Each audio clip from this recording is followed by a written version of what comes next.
E em seguida Esdras 16:4. E ele disse: trazei-me uma salva nova e ponde nela sal, e lhe a trouxeram. Continue. Então saiu ele ao manancial das águas e deitou o sal nele, e disse: assim diz o Senhor, sararei essas águas, não haverá mais nelas morte nem esterilidade. Ficarão, pois, sãs aquelas águas até o dia de hoje. Ou ficaram. Então, que coisa interessante. O sal, ele tem uma conotação, um simbolismo de purificação e cura. Logo depois que Eliseu herdou o sacerdócio de Elias, ou o ofício profético de Elias, ele foi chegando a uma determinada cidade, os oficiais vieram atrás dele dizendo: meu senhor, nos ajude. Olha, essa cidade é uma cidade boa, é uma cidade legal, mas tem um detalhe: as águas são ruins, as águas são amargas, as águas não prestam. Ora, e nós sabemos que se falta água numa cidade, se faltar água numa cidade, por uma semana vira um caos, não vira? Imagine você não tendo água na sua casa por uma semana, para você poder tomar banho, para você poder tomar água, para você lavar as mãos, lavar roupa e etc. Uma semana. Agora imagine uma cidade bem localizada, uma cidade boa, de boa planície, uma cidade bem situada, tudo maravilha. Só que tem um detalhe: as águas eram más. As águas eram venenosas, não serviam para lavoura, não serviam para beber, não serviam para banho, não serviam para nada. Aí vieram Eliseu, falaram: meu senhor, essa cidade é boa, não há problema com a cidade, o problema é que a água não presta, a água é amarga. Aí Eliseu, que já conhecia Deus, escute, e conhecia o segredo do sal para Deus, Eliseu falou assim: tudo bem, faz o seguinte, pega uma tigela nova, coloca sal dentro dela e traz ela para mim. Aí foram lá, pegaram aquela tigela, encheram ela de sal e trouxeram para Eliseu. Eliseu foi lá no manancial das águas, na nascente das águas, daquele rio, e ele disse assim: nunca mais haja morte e esterilidade nessas águas. E derramou aquela tigela de sal dentro do rio. Não sei se jogou a tigela junto, mas o sal jogou com certeza. Ora, agora eu te pergunto, o que uma tigelinha de sal, qual é o efeito que uma tigelinha de sal pode causar na nascente de um rio? De um rio inteiro. Eu morei no Amazonas, como eu já contei aqui experiências sobre o Amazonas, já morei lá por um tempo, e eu nunca estive na nascente do rio Amazonas em si, mas vi muitas histórias e vi pela televisão, muito interessante. O rio Amazonas é o maior rio em volume d'água do mundo. Não existe nenhum outro rio do tamanho do Amazonas em volume d'água. O rio Nilo é o maior rio do mundo em extensão, mas o Amazonas é o maior rio do mundo em volume d'água. Ora, a nascente do rio Amazonas não chega ao tamanho desse altar.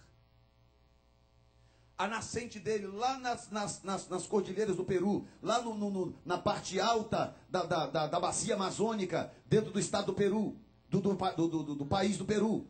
Ali está a nascente do rio Amazonas, uma bacia d'água, uma nascente de água borbulhando sem parar. E aquilo vai descendo, vai escorrendo, vai abrindo, vai enlarguecendo, torna-se o maior rio do mundo em volume d'água. O lugar onde eu morei, quando a gente chegava na margem do rio, você não conseguia enxergar o outro lado, a outra margem, de tão largo que era o lugar que nós morávamos. E havia lugares que eu não cheguei a conhecer, mas conhecia a história, lugares em que ele era ainda quase que o dobro mais largo do que ali onde nós morávamos.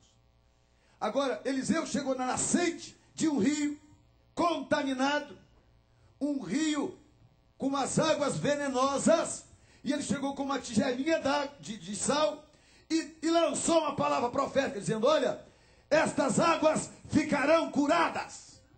E jogou aquele sal dentro da água. Ora, é óbvio, é claro, que não foram as propriedades físicas do sal que causou cura naquela água.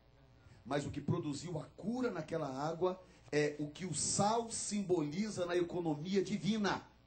O que o sal simboliza para Deus. O simbolismo daquele elemento é que produziu a cura daquelas águas.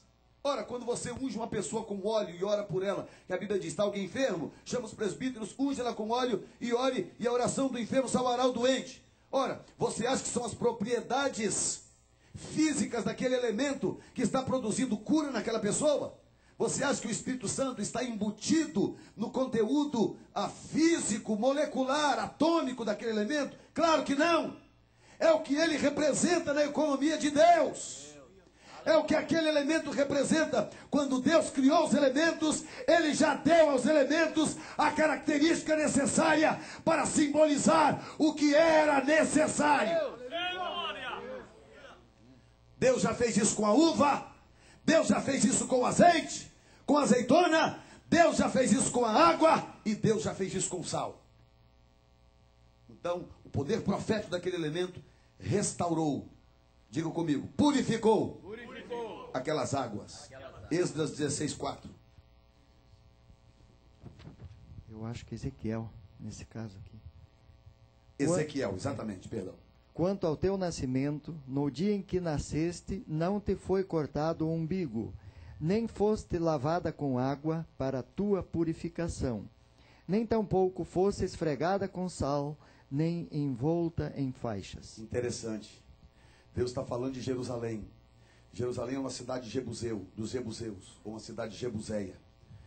E Davi conquistou Jerusalém, e agora Jerusalém foi reconstruída, reedificada por Davi, e tornou-se então a cidade santa, tornou-se a cidade de Davi. E o que Deus está falando de Jerusalém, depois que os judeus se desviaram, é claro que Deus não está falando da cidade física, Deus está falando do povo, e usando Jerusalém como simbolismo. Deus está dizendo o seguinte, olha, a obra que eu fiz por você foi uma obra de misericórdia e de graça. Por quê? Porque você não tem história. Deus está falando para Jerusalém. Em outras palavras, você não tem história, Jerusalém. Porque você é uma cidade que quando você nasceu, teu cordão umbilical não foi cortado, você não foi lavada com água e nem esfregada com sal. Ou seja, você não passou por nenhum dos steps de purificação. Então não era nem para eu te querer. Se você não foi esfregada com sal, eu não deveria te querer. Mas eu passei por ti e tive misericórdia de ti. E o texto continua, o texto é lindo e longo, não dá para ler tudo. Mas chega um ponto que Deus diz assim, olha, eu te salvei, eu te restaurei, eu te curei, eu te adornei, eu te coloquei um vestido de linho, coloquei pendente no pescoço, coloquei brinco nas tuas orelhas, coloquei colares, fiz isso, isso, isso e isso. E depois que você estava linda, maravilhosa e cheirosa, você me deixou e foi ter caso com os teus amantes. Agora, o que me chama a atenção é que o que Deus quis frisar é o seguinte, Jerusalém, não era para você ser a cidade santa. Eu não deveria ter te escolhido. O mérito não é teu. Por que, Deus? Porque quando você nasceu, não te esfregaram com sal. Então não era para eu te querer. Por quê? Porque o sal simboliza purificação. Diga um amém. Amém. Letra F, não perca as contas. Primeiro, validava a oferta do sacerdote. Segundo, selava o concerto sacerdotal. Terceiro, juízo divino. Quarto, simbolizava preservação. Quinto, simbolizava purificação. Sexto, o sal simboliza um ponto sem volta. Muito interessante. Gênesis 14:3. Todos estes se ajuntaram no vale de Sidim, que é o mar salgado. Lê em seguida 2 Samuel 8:13.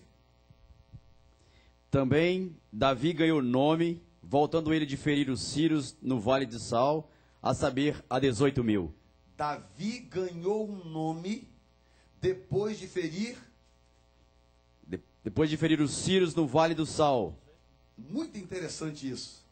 Porque os dois textos falam de dois eventos importantes. Primeiro, Gênesis 14 conta a história da guerra dos 4 reis contra os 5 que eu já falei.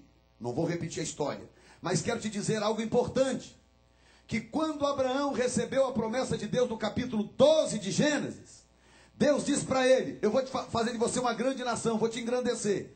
Vou abençoar os que te abençoarem e amaldiçoar os que te amaldiçoarem. Ora, para fazer dele uma grande nação, Deus estava prometendo a ele um filho. Significava que Deus ia ter que quebrar a esterilidade de Sara e dar a eles um filho.